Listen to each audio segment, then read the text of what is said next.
Howdy, adventurers! It's me, Shirley. Welcome to another Thaco Factor for yet another Monster Monday. Today, we're discussing kobolds. Now, I know what you're thinking. Everybody knows about kobolds, right? Kobolds are not these little rat creatures that you see in a lot of RPGs, but they are a common creature that everyone seems to put in their campaigns. Now, there may or may not be a lot that you don't know about the kobold race. So, what do we know about these creatures? Well, kobolds are reptilian humanoids that stand upright and walk on 2 feet. Their skin is a thick hide of brown or black color. But did you know that they had colorful scales like that of a dragon? These scales normally come in various shades of red, but hues of orange or yellow show up from time to time. These kobolds will be looked down upon from their fellow tribesmen. And they also have naked tails and the snout like that of a dragon head, with 2 short horns on top. And they have glowing red eyes. Pretty neat, huh? There are some kobolds that are even born with wings. They're called urds. These leathery winged creatures show up due to the fact that their ancestors worshipped dragons and were given the gift of wings from Tiamat, the dragon queen. Normal kobolds are highly envious of these urds and don't really get along with them because of it. All kobolds are 2 to 3 feet tall and weigh around 30 to 40 pounds, which gives them the ability to move quickly and precisely in combat situations. They are intelligent creatures and can speak Draconic, though some of the higher level ones can also speak Orc or Goblin. And kobolds absolutely hate gnomes. As a matter of fact, they will kill them on sight. This animosity comes from a long-standing feud that originated hundreds of years ago when gnomes first appeared. Kobolds live in underground caverns or in dense forests, but a few choose to live in tangles of overgrowth or brush. And just like owl bears and lizard men, they have the ability of dark vision and are very sensitive to light. As a matter of fact, they rarely go out during the daytime, but when they do leave their warrens, they only venture out no more than 10 miles from home to hunt. Kobolds are highly tribal, and their society is the most important part of their lives. There are around 40 to 400 males in a pack, of which 10% are young males, still learning. Females comprise the pack 1 for every 2 males. These females lay egg clutches and are very attentive over their young. The young kobolds take about 5 years to reach maturity, and then they're able to participate in the full functions of the tribe. And most kobolds can live to be 135 years old, but most don't because they usually die in combat.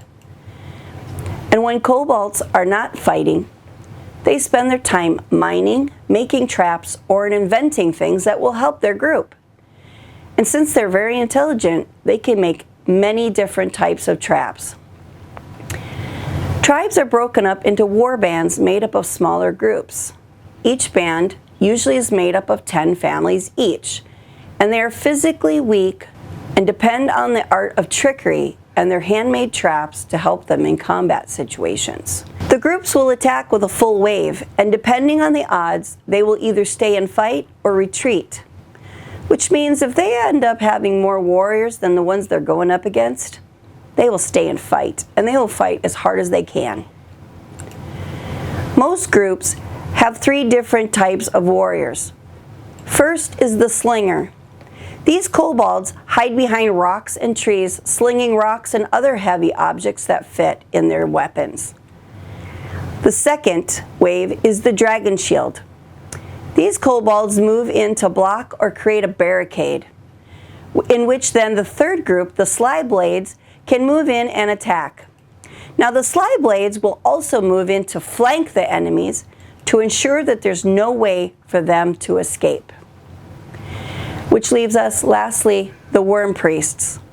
These are the spellcasters. They're highly regarded in their group and our favored class of kobolds. They will stay back from the group and cast spells from afar to assist the rest of the group. The favored weapons of kobolds are javelins and spears. However, short swords, spiked wooden clubs, and axes are other weapons that can be used. Shields that they use are mostly made up of wood or wicker wood, which just adds a little bit more to their armor class. Handmade traps usually consist of concealed pits that have spikes, but they also use spring traps that will impale their victims.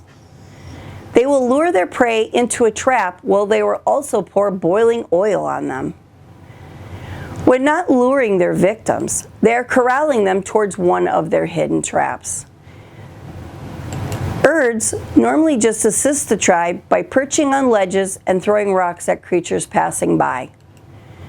But they also can scout ahead of the pack to see how many, if any, creatures there are for hunting. The victims of these weak creatures are basically anything that they deem lower than themselves, such as sprites, pixies, halflings, or goblins.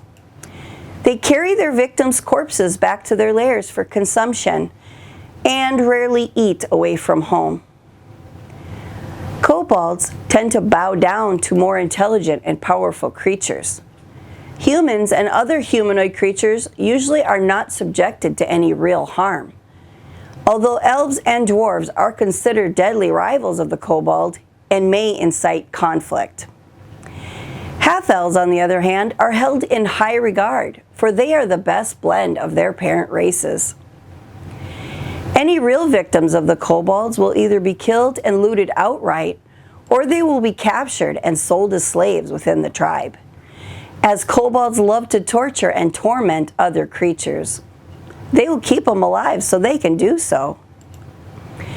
Halflings are especially subjected to slavery since they are small and easy targets for kobold rage and practical jokes. They relish in the thought of doing such evil things to other creatures that they're considered evil. However, their powerful devotion to the tribe is lawful, leading adventurers to believe that they are lawful evil in nature. Kobolds revere dragons of all types and will serve them if they're around. However, they tend to pray to Asmodeus, the Archdevil, or Kurtulmak, the kobold with scales of steel and a scorpion tail. They continuously pray to these deities for the ruination of their enemies, and they will always scheme and plot to gain an edge over their oppressors. All coins and gems are collected individually among the party members, but all other looted items are collected and distributed within the tribe equally as needed. Well, that's it for today's Monster Monday. Hope you found this information helpful and enlightening. Maybe you can use the kobold in your next campaign. If you like this video and aren't subscribed, we'd love to have you in our group. And if you'd like to see more of our videos, you can click on the bell icon notification down in the description. Remember, all cited materials are listed below. Please comment and share. And if you'd like to watch our Monster Mondays playlist, you can click here to watch that or one of our other videos. Now, don't forget that we're having a dice giveaway when we reach 100 subs. We will choose the winner from comments on our plot hook video, which you can also find here. Until next time, have a great week and thanks for watching.